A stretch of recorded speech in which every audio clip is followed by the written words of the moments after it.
Bien, bonjour à tous. Alors voilà, la petite serre, bien, elle est installée, il n'y a pas de problème. Donc j'ai commencé les petites plates-bandes, tout va bien.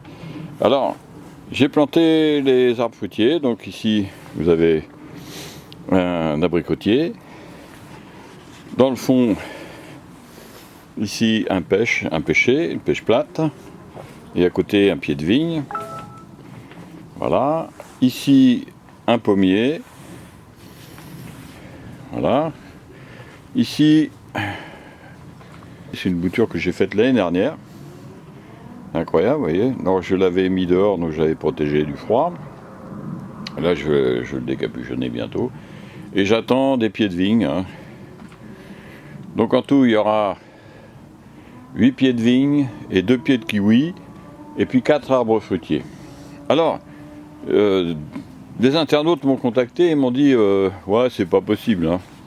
200 kg de tomates, je veux bien, c'est possible, mais des fruits, c'est impossible, 200 kg, etc.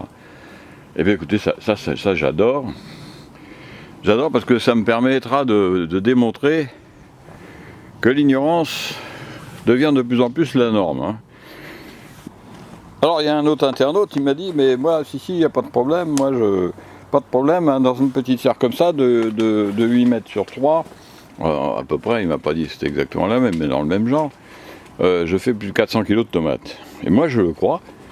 Je le crois parce que quand je vous ai dit 200 kg de légumes, ça ne me pose pas de problème d'imaginer que quelqu'un fasse 400 kg de tomates dans un espace comme ça. Ça ne me pose pas de problème particulier. Il n'y a pas de souci. Donc il faut. Alors maintenant, mon objectif c'est de démontrer qu'on peut faire 200 kg de fruits. Alors évidemment, c'est pas quelque chose de commun puisque personne ne l'a fait, ou tout au moins l'a démontré. Il y a certainement des gens qui ont fait des expériences. Il n'y a pas de souci. Alors voilà. Alors donc, un petit pied de vigne, alors celui-là c'est d'Exalta. Alors vu l'état du pied de vigne, quand je l'ai reçu, les racines nues, il n'y aura pas de grappe cette année, ça c'est sûr. L'année prochaine, il y en aura, dans 2 ans bien entendu, et dans 3 ans, il sera à maturité complète quasiment. Le petit pêcher, pêche plate, oui, cette année, je peux espérer qu'il ait quelques pêches pour y goûter. Pourquoi ? Parce qu'il était dans un pot, et les racines avaient l'air assez belles, donc il est possible qu'on en ait. Donc ça peut se faire. C'est pas sûr, attention. Alors pour l'abricotier, bien sûr, il n'y aura pas d'abricot, parce que racines nues, déjà d'une part, et puis en plus c'est juste un sion, il n'aura pas de bouton, donc cette année il n'y aura pas d'abricot, pardon. Mais là il n'y a pas de souci, c'est normal. Le figuier, pas de problème, le figuier, je pense qu'il y aura des figues cette année. C'est une bouture de l'année dernière, et vous allez voir que en si peu de temps, on sera en capacité de manger des figues l'année d'après la bouture. C'est incroyable. Alors, c'est un système de taille que j'expliquerai plus tard. La taille du figuier, c'est quelque chose de super. Alors, je sais que les gens qui habitent dans le sud de la France, tailler les figuiers pour eux c'est une aberration, ça pousse comme du chien dent. Mais ils devraient quand même se pencher sur le problème. Je vous expliquerai pourquoi. Le pommier, il n'y aura pas de pommes non plus. Racines nues aussi, plantation de cette année, pas d'arbres à fruits, donc l'année prochaine, pas sûr non plus. Il faut compter 2 ans pour le pommier, quoi qu'il arrive, de toute façon. Voilà, et bien écoutez, c'est un petit tour d'horizon. Donc, l'espace-temps pour les fruits, pour arriver à 200 kg, je compte 3-4 ans. Mettons 4 ans, 4-5 ans, entre 3 et 5 ans, voilà, on va être assez modeste. Alors, donc, il y aura des vignes partout, et du kiwi. Donc, je vous montrerai ça au fur et à mesure du développement de toutes ces plantes. Alors l'objectif c'est donc bel et bien d'obtenir 200 kg de fruits dans cette petite serre et 200 kg de légumes en moyenne, parce que effectivement, et je pense étant même à mon avis en dessous de la vérité. Alors évidemment, moi j'encourage tout le monde à faire des tests. Ça paraît aberrant parce que ça fait 400 kg de fruits et légumes par an. Ça vous fait quasiment du 20 kg au mètre carré, alors beaucoup de gens vont vous dire c'est impossible. Ça c'est sûr, puisque ça c'est un défi à toutes les lois, mais vous savez, je ne sais pas comment vous expliquer ça, mais actuellement on est plutôt dans la culture de l'ignorance et de la médiocrité. Alors, Vous verrez au fur et à mesure du développement de tout ça, c'est une véritable caverne d'Ali Baba qui va se mettre en place dans les années qui vont venir. Hein? Alors, je ne suis pas du tout obligé non plus de faire cette serre, vous savez. J'ai pas besoin de cette serre pour manger, mais entre nous, c'est merveilleux une expérience comme ça. Hein? Bon, alors je vous rassure, j'ai déjà fait ce genre de taille à l'intérieur des serres, etc. Vous verrez comment c'est merveilleux. Vous allez voir ça. Et ce que je souhaite, vous savez ce que je souhaite, c'est qu'en fait, vous savez, en France, hein, quelque part, en France, il y a 13 millions, à peu près, entre 10 et 13 millions de gens qui ont un potager en moyenne de 500 mètres carrés. Vous vous rendez compte? Et si vous imaginez que chacun fait une petite serre de 20 mètres carrés comme ça, 13 millions, même 10 millions en arrondissant, hein, 10 millions par 500 mètres carrés, par 400 kilos de fruits, vous savez ce que ça fait.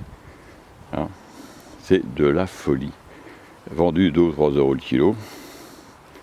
En réalité, c'est des chiffres astronomiques. Donc ce que je souhaite, même s'il n'y avait que 10% des gens qui se mettent à monter ce petit projet-là, ça ferait quelque chose d'extraordinaire. Voilà, ben moi écoutez, c'est ce que je souhaite, que vous vous passionnez pour ça.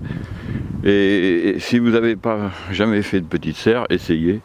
C'est vraiment super. C'est un plaisir parce que là, vous voyez, nous sommes le 21 février. Il a gelé cette nuit. À -1, -2, pas trop fort. La nuit prochaine, ils nous annoncent -4, -5. Et plus bas encore pour la semaine prochaine. Et moi, vous voyez, dans ma petite serre, tranquillement, dans la région, hein, je vous dis 70 km au sud-ouest de Paris, eh bien, je peux commencer à jardiner tranquillement. Voilà, ben écoutez, moi, sur ces bonnes paroles, je vous dis à bientôt, parce que là, ça va bouger. Ça va bouger, parce que vous savez que ça va évoluer très rapidement. Hein. Là, nous sommes déjà le 21 février. Dans 15 jours, 3 semaines, le petit pêcher va fleurir. Le figuier va commencer à bouger. Et voilà ce qui va se passer. Alors, je vous souhaite que vous posiez les bonnes questions et suivez-moi ce petit projet, ce petit défi là. Et on va bien s'amuser pour faire tomber les tabous, faire tomber les préjugés. Et j'ai un deuxième défi que je vous montrerai, je vous expliquerai, je pense au mois d'avril, dans cette petite serre où j'ai fait 60 kg de tomates l'année dernière. Hein, les dernières 60 kg de tomates sur 5 mètres carrés. Et cette année, évidemment, j'ai un nouveau défi, parce que je ne veux pas refaire des tomates. Donc, je vous expliquerai. Et c'est un défi aussi à tomber par terre. Alors, il y a des gens qui me disent, ouais, mais tu te rends compte, tu fais des défis comme ça? Mais en fait, je vous jure, en fait, c'est parce que nous sommes dans l'ignorance.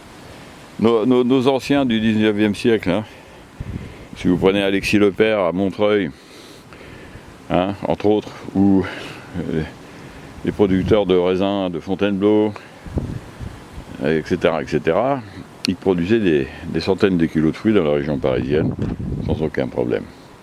Donc, c'est parce qu'on a perdu un certain savoir, et puis on n'y croit plus, on croit que c'est pas possible. Dans mon village ici, il y a un pressoir à raisin. Dans une région qui est aux confins de la Beauce, il y avait des vignes partout, et les gens produisaient du vin. Bon, je ne vous garantis pas la qualité du vin, mais ils produisaient du vin en quantité, à tel point qu'il y avait un grand pressoir communal, hein, où tous les gens venaient presser leur grappe de raisin. Eh bien écoutez, les préjugés, c'est à peu près la peur et les préjugés sont deux choses qui nous paralysent. Et moi je vous dis à bientôt pour justement faire tomber tous ces préjugés, toutes ces fausses pensées, et qu'on puisse tous aller de l'avant, et puis aussi libérer un peu de la dépendance qui se crée chaque jour davantage dans ce monde.